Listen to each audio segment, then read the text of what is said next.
So these kids are shouting President Trump is a racist. Are you an ethnic white? I'm actually half and half, so I've got both bloods in me. Yes. Puerto Rican and Caucasian. Okay, all right. Are they right or wrong in alleging President Trump is racist? 100% wrong. Really? Their justifications don't seem to be very well founded. Why are Latinas both supportive of this presidency as non-racist? Because some of us get outside of what the mainstream media tries to feed us, and we look at what's really going on. And what's really going on is that we see that Trump signed the Hispanic Prosperity Act. Trump has made the island of Puerto Rico the headquarters for the medical and pharmaceutical development companies in order to help revitalize the island. Trump has created opportunity zones, school choice, in order to help uplift our communities that have been ignored for so long. But the most important thing is that we, as Hispanics, need to look at what are our values. Traditionally, Hispanics are conservative.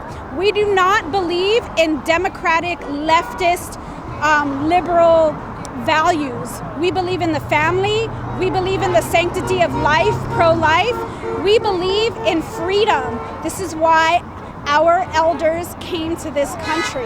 Although California may be the most liberal, large Latino population in the country.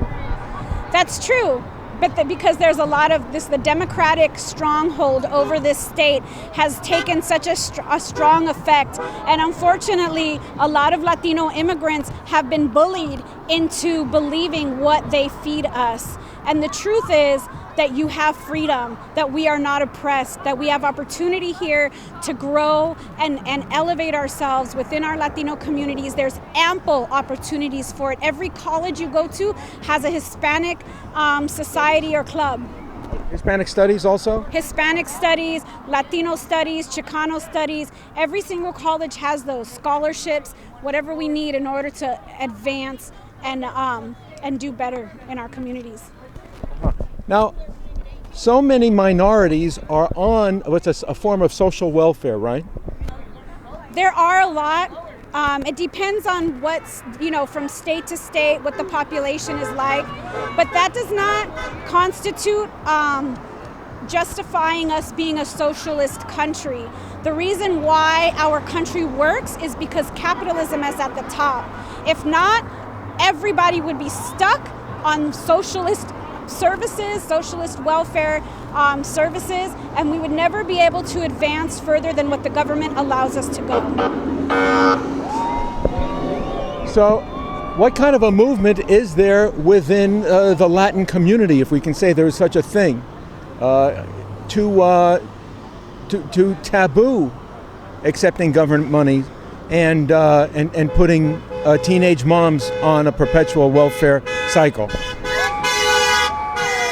Well, we are raising awareness in the Latino community. There are multiple organizations now that are coming out and educating the communities, educating the population about what really are the core values and how to notice them from between the two political parties. We have Latinos for Trump. We have Republican National Hispanic Assembly. We have people that are outspoken like Conservative Latina, Conservative Latino, Jorge Ventura. There's more I can't think of. But there are people that are well educated in what our platform represents and how to best reach our community with what's important to us. What's your profession? I'm actually a social worker and I help pastor at a church. And so I really just want to say God bless you. We believe in our religious freedom. We believe in religious values as Latinos. And this is what we need to protect. This is the number one reason why I fight for Trump to stay in office, is to protect our religious freedom. With the closing down of the churches, because on the pretense of meetings, but even churches that wanted to meet outdoors with proper distancing and things of this nature. Socialists and communists have a history of trying to squelch religion, right? Do you feel that that's part of what's going on here? Absolutely. See, there is a stronghold of power that is trying to just maintain that power. Communism, Marxism, they want to remove God out of the way so that everybody can look up and worship them, so that they can be the ones to hold all the power, and they want to lord it over us. But we have a God who is higher than anyone on this land, and we won't give up our right to worship. We won't give up our authority that we have in God, and never give it to a man who's mortal, who has limitations, and who has evil intentions. Well, but what if people are reliant on supporting the political leaders for their sustenance and health insurance, like the Democrats are proposing to do? Well, Obamacare didn't really work. Obamacare was a form of unconstitutional forced health care. In this country, you really don't have the right to force people to pay for health care and penalize people for not taking your health care. Healthcare rates skyrocketed with Obamacare. Just because we don't want the Obamacare plan, Trump has a plan to put in place so that we all can have some level of health care. And on top of that, the church needs to rise up. The church is the one that has historically been responsible for the needs of society, including, connecting people to health care. Well, what are you proposing? That the church or churches get together and put together some form of private health care? Well, there is already, I can't remember what it's called, but there is already a faith-based health insurance organization. But my point is that churches have a responsibility in the community as well to support our community, and through the church we can help connect people with the health care and any other service that is needed. So what kind of social work are you involved with? I work within the child dependency system. Child welfare, child dependency, yes, child abuse and neglect. Now, obviously you must have lots of liberals working in social welfare, in social work. It's typically a liberal occupation, isn't it? It is, and being a conservative within the organization that I work at is they try and silence us, they try and bully us into not expressing our views. It hasn't worked too well for them with me, because I believe in loving our clients to the extent that is good for the best interest of what they need.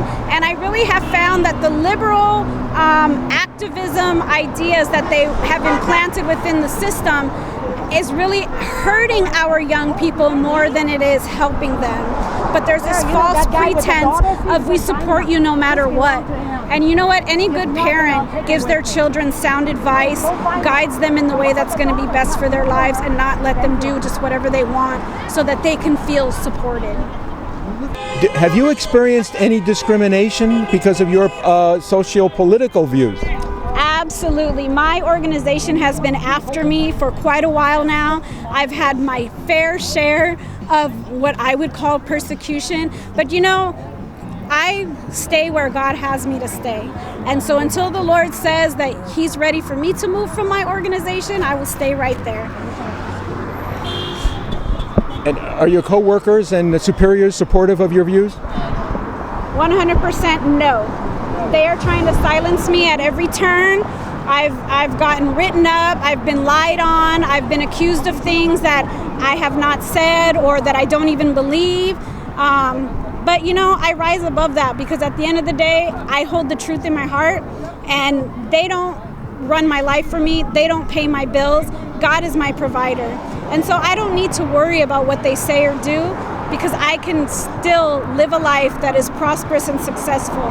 And so I believe in staying put where God has me, helping the kids that God has appointed me to until the day He says move on. And what kind of work do you do to support the kids? Well, in my specific job, we are in advocacy. I work for a law firm that represents all of the children in the foster care system of Los Angeles. So I've been there for almost 20 years. I've been in this field as a social worker with foster care for close to 30 years. And I have gone everything from being a mentor, being a big sister. I've been a foster parent. I have adopted. I've taken care of the most challenging kids in my home. And now I get to advocate And our organization does great work as a whole, but unfortunately, the leftist ideals are taking over, and it is a detriment to our children. Well, how does that manifest? For example, they do not recognize the pain and trauma of abortion. And so in order to support women's choice, they are supporting a young woman into murdering her baby, and they're not ready psychologically for that. And so they come with all this rhetoric and language to try and drown that out and negate that. But the mother is still stuck with the psychological trauma that they never address, that they will never admit to. The same thing with transgender children. The one thing that I noticed is that every child who has some sort of transgender, feelings, for lack of a better word, there's trauma. There's always a trauma. But in order to advance a leftist progressive platform and narrative, they ignore the trauma of the child and just say, yeah, we're going to go with it and we'll make you feel good about it. But it never, again, helps them psychologically. It just causes them more trauma down the line. I don't support that. But the system does support it? Yeah, the system does support it. In other words, does the system encourage abortion without consideration for the trauma to the teen mother? Yes, because they create laws and advocacy based on the rhetoric of the leftist progressive narrative. And so under the guise of being transgender is legitimate, there's nothing wrong with it, so we're going to help you be that way to the best of your ability, as opposed to looking at the trauma that started in the beginning and saying, you know what, we want to help you love you, who you were created to be. They will never say that. They will never say that.